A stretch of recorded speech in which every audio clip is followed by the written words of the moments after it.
Go through. Let's explain it kind of to everybody so we all are on the same page with this. So remember what the deal was. The two mathematicians meet on the elevator, right? Yeah. They're talking. One of them says, "Yeah, so how you have 3 kids, right? Yeah, I have 3. How old are they again? Well, I'll tell you. The product of their ages is 36, and the sum of their ages is the same as the number of floors on this elevator, or on this building, right?"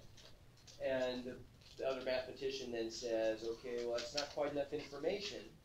The first mathematician says, "Oh, yeah, okay, well, my oldest has red hair, and that's enough."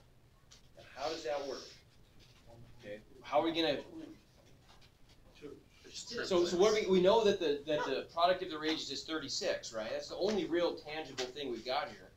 So probably we want to find all the combinations of 3 numbers, different 3 numbers that multiply to 36. And here's how I would do. I'd organize this. Let's start with the ones. So 1 times, and then let's make the next number as small as possible, and we'll work our way up. So one combination would be 1 times 1 times 36. So what about 1 times 2 times 18. Okay. 1 times 3 times 12. 1 times 4 times... Does 1 times 5 work? Doesn't work because 5 doesn't go into 32 evenly, right? 36. But 1 times 6 does. 6. Okay, do I have to go down and do 1 times 9? No, I don't, because I've already got that one, right? It doesn't matter the order of the kids. We're just talking about combinations, not permutations here. So it doesn't. I don't have to do. Once I get down to 1 times 6 times 6, I'm done with all of the combinations that involve a 1. So now we'll look at the combinations that involve a 2 that we haven't already done. Okay, so we don't need to do 2 times 1 because we already have 2 times 1 times 18. But I could do 2 times 2 times 9. 2 times 3 times 6. And that's it, isn't it? Because 2 times 4, 8 doesn't go into it. 2 times 5, 10 doesn't go into it. And if I did 2 times 6, I've already got that. So then how about all the different combinations that start with a 3? Well, I don't need to do 3 times 1 or 3 times 2, but I can do 3 times 3 times... And that's it then, isn't it? Right? Okay, so there's all the different combinations of numbers that multiply to 36, every one of them, right? So let's find what their sums are. Okay, let's make a new column here. These are the numbers. These will be the sums. What's the sum of 1 plus 1 plus 36? Okay. 1 plus 2 plus 18 is 21. 1 plus 3 plus 12. 1 plus 4 plus 9. 1 plus 6 plus 6. 2 plus 2 plus 9. 2 plus 3 plus 6. 3 plus 3 plus 4 is 10. Okay, so we got them all.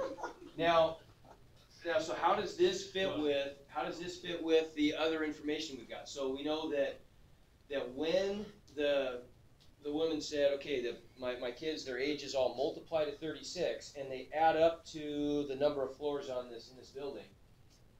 Why is it important that the guy said that's not enough information? Because there's no specified amount of floors. Well, but he can look over at the button and see what the biggest button is. And he looks over there and says, okay, oh, that's not enough information. Now, why would he have said that? If the number of floors in the building was 21, he would have known what their ages were, wouldn't he? Because if they multiply to 36 and add to 21, I know that they're 1, 2, and 18, right? So which one of those combinations, or 2 of those combinations, must it have? Well, what must the number of floors in the building be? 13. Must have been 13. Because notice that 13 is the only number that shows up twice in the sums. Everyone else shows up only 1 time. So we know that there must be 13 floors in the building, or he would have known the answer, right? So if he could see the button. Well, but no, what's your question? I was gonna say, well, if he could have seen the button, then how could he not figure that out? Well, okay, now we're not him. We're having to put this together with less information than he did. But if he looked over and the button on the elevator was 13, okay, that wouldn't have been enough information because he would have said, okay, what are the combinations of numbers that multiply to 36 and add to 13? Well, there's two of them. He would have figured, right? Yeah. He wouldn't have had to make the whole list. He would have just made these two. But that's not enough information because there's two combinations that multiply to 36 and add to 13, right? Oh, I see. I see the oldest is red hair, so the oldest. Ah, okay. The second one.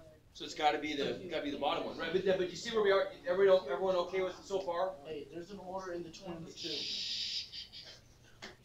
Okay, so everybody gets that, right? That if it had been any of the other combinations, when he looked at the button on the elevator, he would have known what the ages were. It had to be 13 because that's the only case where there were two different combinations and he didn't know which one yet. But when she said, okay, you're right, my oldest has red hair, why does that cancel one of those combinations out? Because Casey, how come? Because there's only one oldest, not two. Yeah, if it would have been this case right here, the oldest two kids would have been twins, and so there wouldn't have been an oldest. There would have been a youngest, but then a tie, right? So that one goes away, and we know it has to be that one, 2, 2, and 9. There's always an oldest. Don't be smart. Well, Always an oldest. we're just going by years You're old. going by the internet. We're going by years old. Is Go what by we're the doing. internet. Okay. So He's a French model.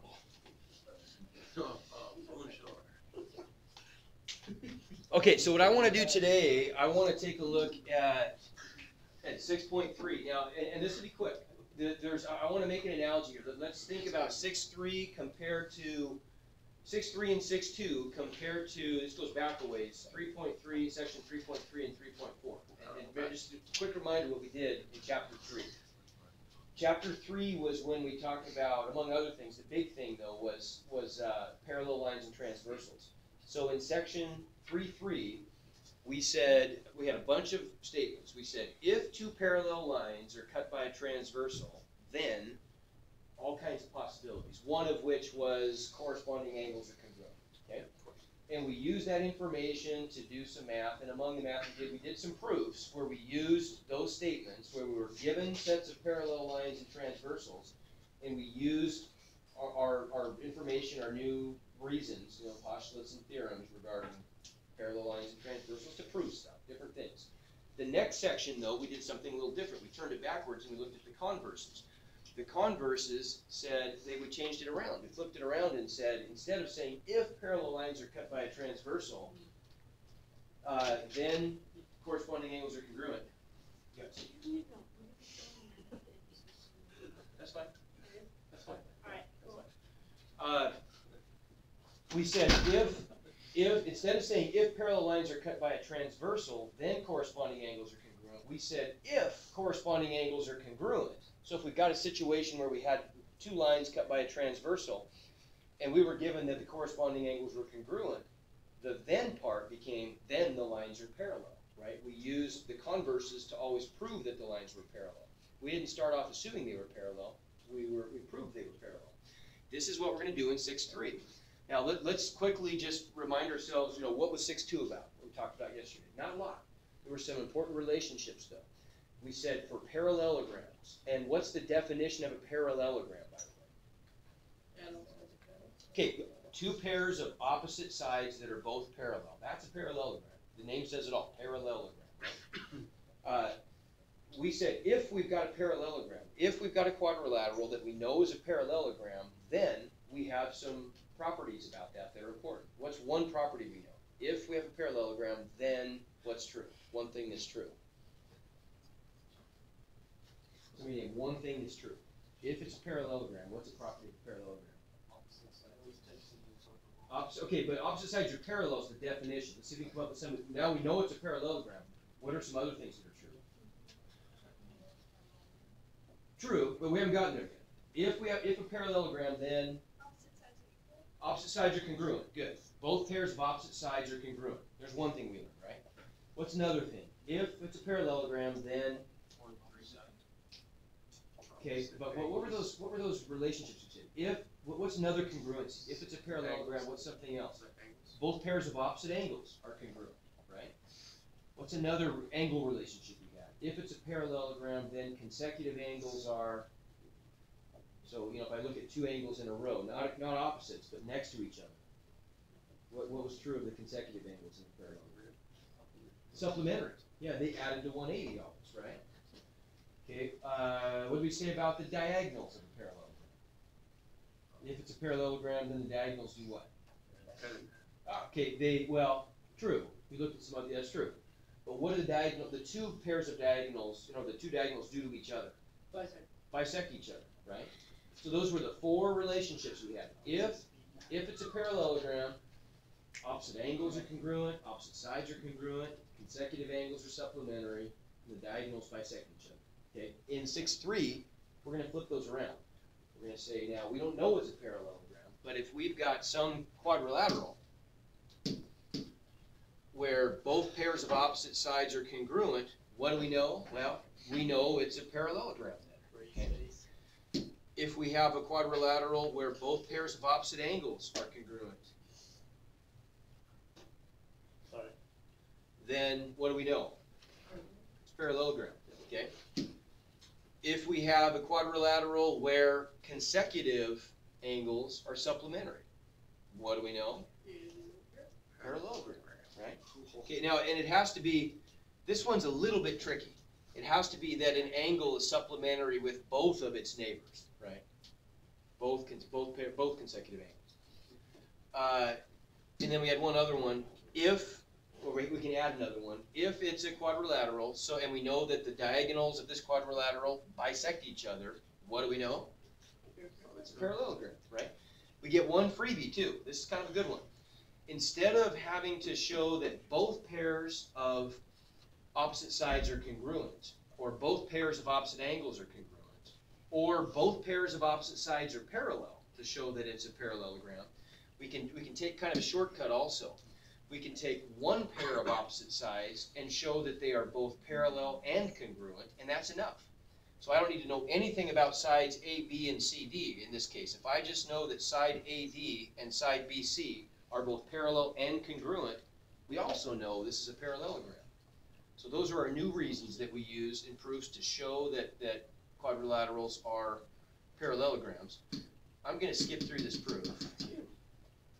But I want you to tell me just a couple things here. Tell me, why is it, look at this quadrilateral here. Why is that one, don't say it out loud, raise your hand. Why is that one definitely a parallelogram? Drew, It has two equal sides, congruent sides. Okay, two pairs of opposite congruent sides. Good, right? I know if both pairs of opposite sides are congruent, it's a parallelogram. Why is this one, well actually, hang on, that's the other theorem, skip that. Okay, skip this for now. We'll come back and deal with these later. Okay, how could I show, I want you to somebody come up with a strategy, or come up with different strategies. What's one strategy I could use to show that that quadrilateral is a parallelogram if the vertices, say it's graphed on an XY plane, and I know the coordinates of the vertices. What's one thing, Nicholas? Did you see distance formula? Okay, I could use the distance formula, right? And I could find the distance from B to C and from A to D, and if those distances are the same, that means that the lengths of those sides are equal, and what's that tell me? That they're That they're congruent, right? That would tell me that the blue sides are congruent. I could do the same thing for the red sides. I could use the coordinates of the distance formula to find the length of that side and the length of that side. And if they're the same, if the distance formula gives me the same answer, then I know that the red sides are congruent. And if both of those things are true, right? If both of those pairs of sides have the same lengths, opposite sides, that's one way I could definitely show that this is a parallelogram. What's another way? Well, I had a question. But since whatever that one with the parallel and congruent, can we just do that for the blue side? Good. Okay.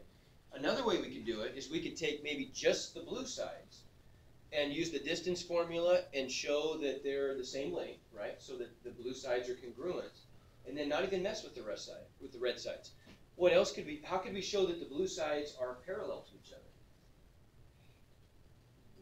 What do you think? Yes, Paul. Show their slopes. Ah, good.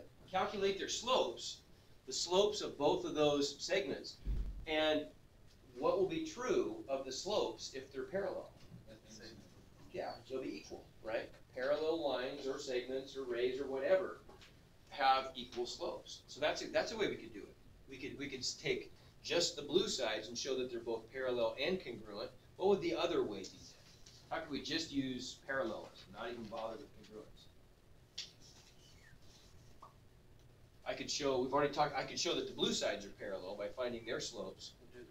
I could do the red sides too. I could show that both pairs of opposite sides are parallel by just calculating their slopes, showing that the slopes are equal, right? Okay, and I'm not going to take you through all the steps because you've done that many, many times.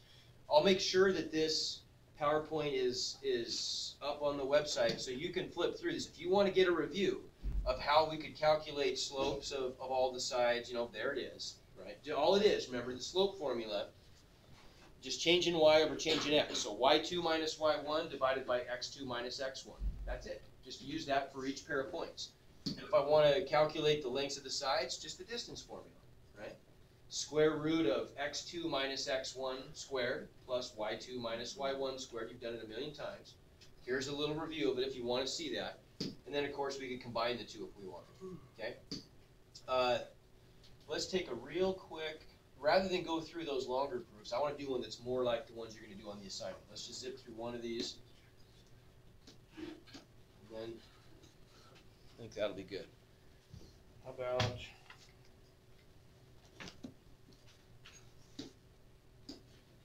let's just prove this.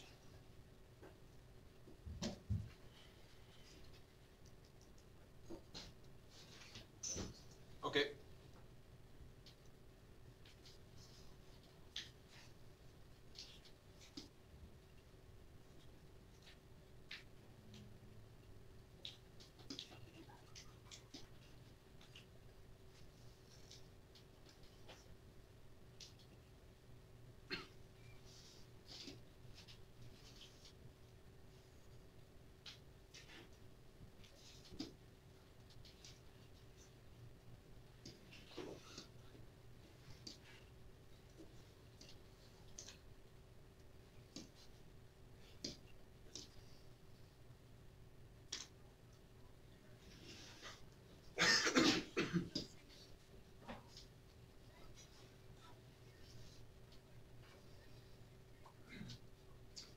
So here we've got, these are the vertices.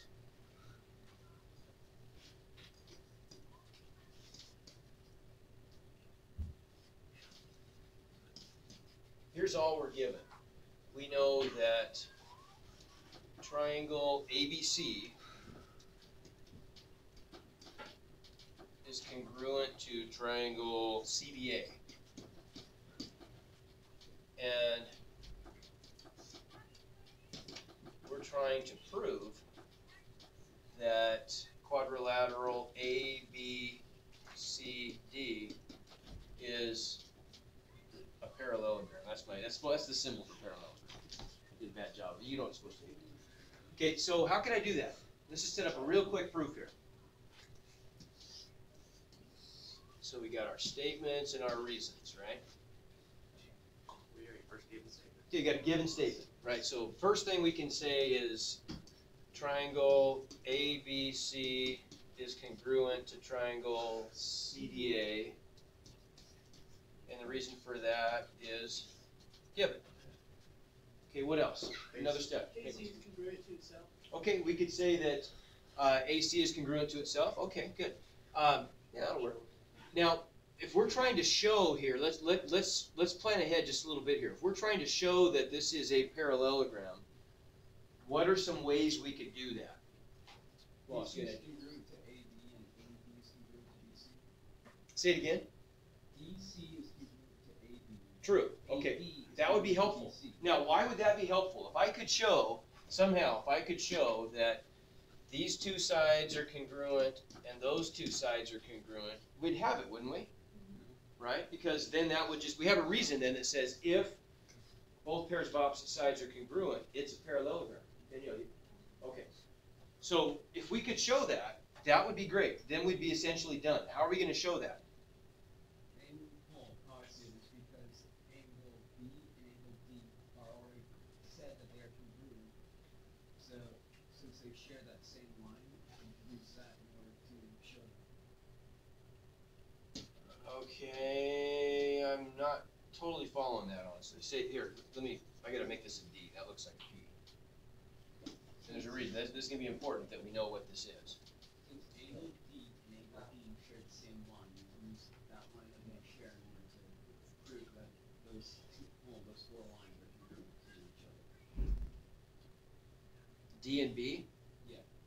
What line do they share? They share a C. I don't see, now there is a way we can show that angles B and D are congruent. We could do that. What would the reason be? Opposite angles. Now we can't use opposite angles. We don't know it's a parallelogram yet. And in fact, we haven't even shown, I put these congruent statements up there, but we haven't even shown that. Okay. How could I show, and really we don't even need the angles here. If we could somehow just show that those congruences exist that I've marked up in the drawing here, and we can do it in one step if you think of it, then this ends up being a 3-step proof.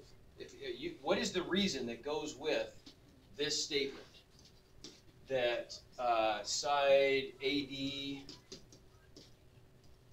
is congruent to side BC and side AB is congruent to side CD?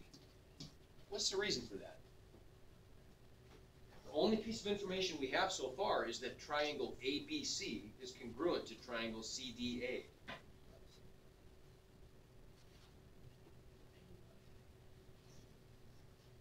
CTC. That's it. Right? Everybody see that? Because they're corresponding sides. Now I think this is something, I'm sort of getting the idea that this is something people have trouble with CP-CTC. How do you know which sides are corresponding? Somebody tell me a way that I know that side AB and side CD are corresponding. What's one way I know? There's a bunch of ways. Maybe you have one I haven't even thought of. They're parallel. That by itself isn't enough. How do I know that they correspond? What does it mean that they correspond? First of all, just tell me that. Just don't have to use fancy math words. What's it mean that side AB and side CD are corresponding sides or corresponding parts? What's that? Say it again. Oh, no. Somebody help me out there. What's that mean that they're corresponding? They're the same. In what sense are they the same? They're the same length. Say, okay, they are the same length. They are the same length, and that's how they're congruent because they're corresponding. So we get the same length part because they're corresponding. But why are they corresponding? What does it mean, Janelle? Because they're in the same spot on the triangle. Perfect. They're in the same spots on the triangles. So one way of seeing it is, if I pick up the top triangle and I want to set it down on top of the bottom one so they line up perfectly, what would I have to do? It's kind of hard to visualize this, but see if you can. I could pick this one up, and then I'd have to kind of twist it around and then flip it this way a little bit, wouldn't I? Right? When all was said and done, wouldn't point B have to line up with point D? Right? Wouldn't, in this top triangle, wouldn't point A have to be down there where C is? Agreed? And then in the top triangle, C in the top triangle would have to end up where A is in the bottom triangle, right? It's kind of difficult maybe to see that, but there's an even easier way. Just look at the congruent statement. If the congruent statement is written properly, and they gave it to us, right? That's given information. Then the order of the vertices in these triangles automatically is made to line up, right? So I know that that vertex A has to go in the first triangle, has to go with vertex C in the second, because they're both first, right? I know that vertex B in the first triangle goes with vertex D in the second, and I know that vertex C in the first goes with A in the second, right? And so doesn't that mean then that AB has to go with CD, right? And it means that BC in the first has to go with DA or AD, however you want to say it, right? Make sense? Okay, so we got it. Either way you want to think about it, we know that those are true. Okay, so our reason for that one is CPCTC. And now that I've got those congruences, it's a piece of cake. Right now I know the answer. What I'm trying to prove has to be true. That ABCD is a parallelogram because my reason, if both pairs of opposite sides are congruent, then parallelogram, right? Does that make sense? Yeah. Okay. No biggie. All right. On the questions that you're going to do, we'll go down here in a sec. Let me just show you what they're going to look like. And I've got the 6-3 is